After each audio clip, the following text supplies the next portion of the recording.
नमस्कार, capital TV का खास शो राहुल का अग्निपथ देख रहे हैं आप और मैं हूं आपके साथ दिव्या सिंह। राहुल गांधी ने जिस तरह रायबरेली की तरफ सोच समझकर एक एक कदम बढ़ाया, उसके बाद कहा गया कि शायद कांग्रेस ने इस सीट को लेकर कोई मजबूत रणनीति बनाई होगी, तभी यहां से राहुल गांधी चुनावी मैदान में उतरे हैं। लेकिन मौजूदा हालात को देखकर कहा जा रहा है कि राहुल गांधी के लिए अपनी सीट बचाना बहुत मुश्किल है। लेकिन इस बीच एक लेटर इन दिनों काफी चर्चा में है जो पीएम मोदी से जुड़ा है। दरअसल एक सीनियर पत्रकार एन राम, सुप्रीम कोर्ट के पूर्व न्यायाधीश मदन लोकुर और दिल्ली उच्च न्यायालय के पूर्व मुख्य न्यायाधीश एपी शाह ने दोनों नेताओं से गैर व्यवसायिक और गैर पक्षपातपूर्ण मंच पर सार्वजनिक बहस में भाग लेने का आग्रह किया, जिसके बाद राहुल गांधी ने इस चैलेंज को स्वीकार कर लिया है और पूछा है कि क्या पीएम मोदी इसे स्वीकार करेंगे। ऐसे में कई तरह के सवाल उठ रहे हैं कि लेटर की सच्चाई क्या है और इसके पीछे की प्लानिंग क्या है।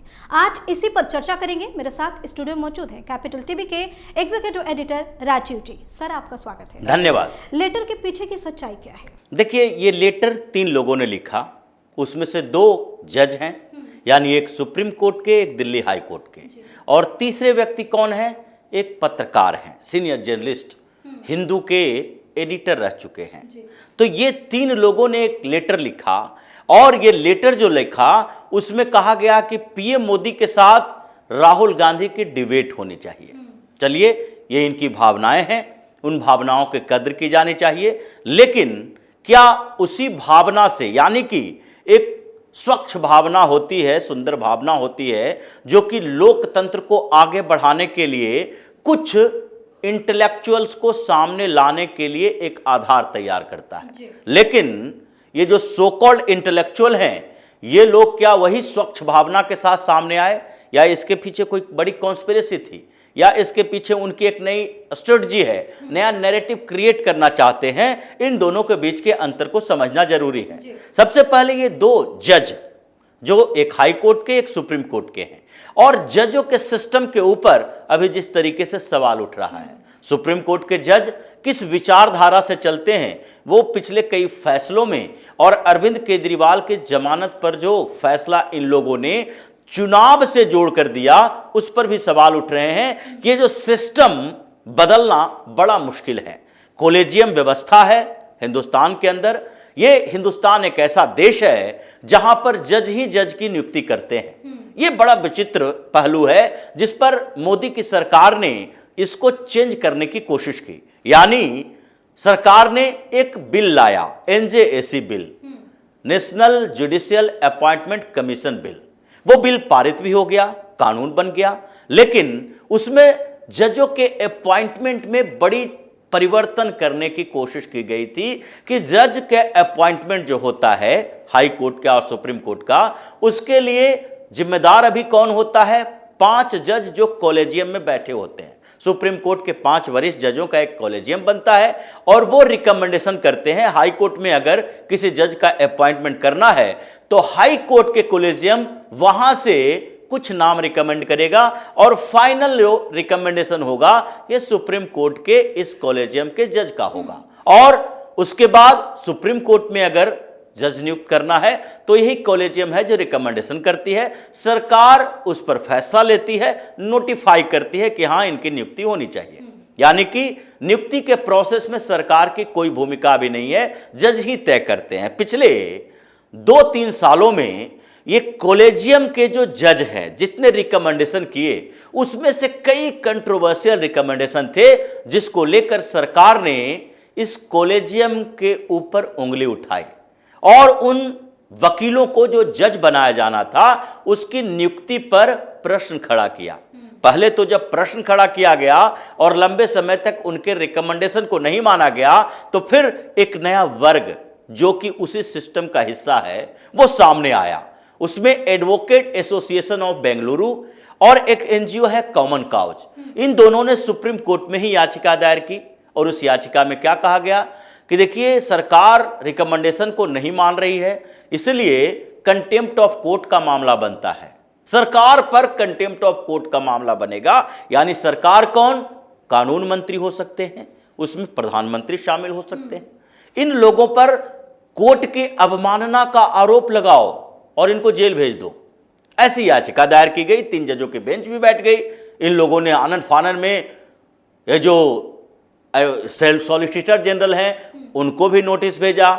उसके बाद एसजी मेहता के साथ अटॉर्नी जनरल वेंकट रमानी को भी नोटिस भेजा गया। वेंकट रमानी भी आए पेश होके, उन्होंने कहा सरकार से हम इस पर बातचीत करेंगे। लेकिन सरकार ऐसा क्यों कर रही थी? 16 बार किसी नाम को रिजेक्ट क्यों किया जा रहा था? 5 जजों की नियुक्ति ऐसी हो रही थी जिसमें सरकार ने 2 बार रिजेक्ट कर दिया था।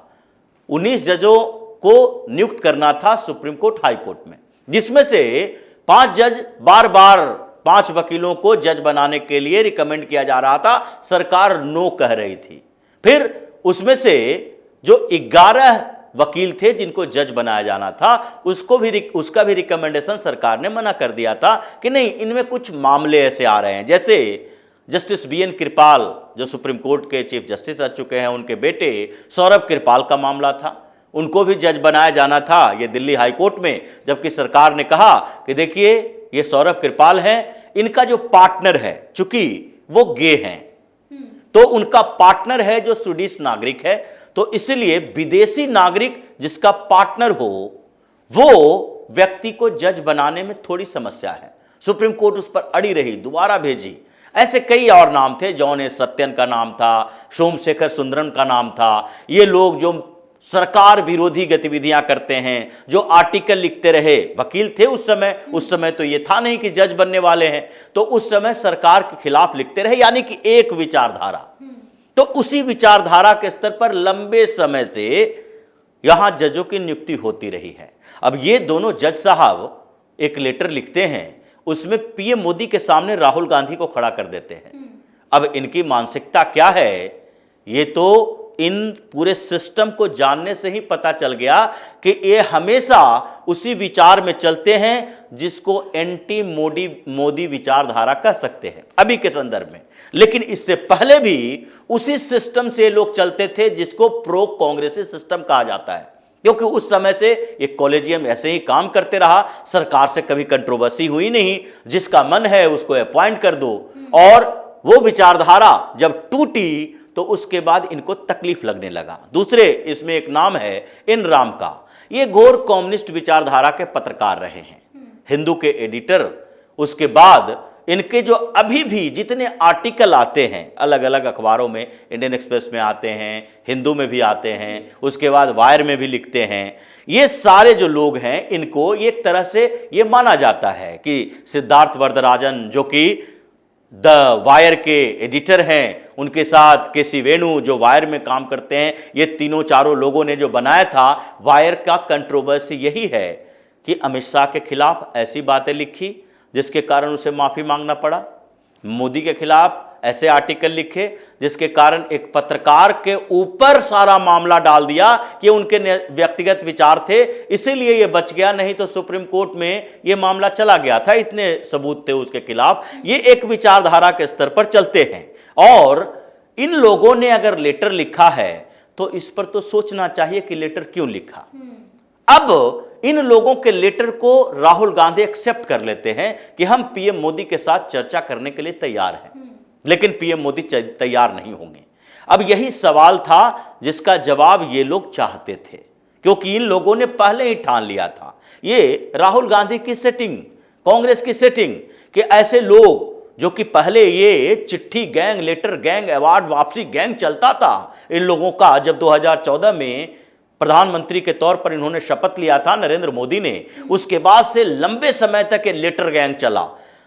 देश के 2000 इंटेलेक्चुअल ने राष्ट्रपति को लेटर लिखा, सुप्रीम कोर्ट को लेटर लिखा। ये तो बैकफुट पर तब आए जबकि राइट विंग्स वाले, यानी कह सकते हैं कि जिनको मोदी पसंद है, वैसे retired IAS officer, retired military officer, चाहे वो एडमिरल से रिटायर्ड किए हों, जल सेना के हों, थल सेना के हों या फिर वायुसेना के हों, ये सारे रिटायर्ड अधिकारी, रिटायर्ड आईएएस ऑफिसर, कुछ जज जिसमें वो 21 पूर्व जज हैं जिन्होंने पिछले दिनों सुप्रीम कोर्ट को लेटर लिखा कि राजनीतिक दबाव के कारण आप जिस तरीके से फैसले दे रहे हैं उससे छवि खराब हो रही है न्यायपालिका की, जिसमें एक केजरीवाल भी सामने आ गया जिसको जमानत देने के लिए जज साहब वकील ही बन गए।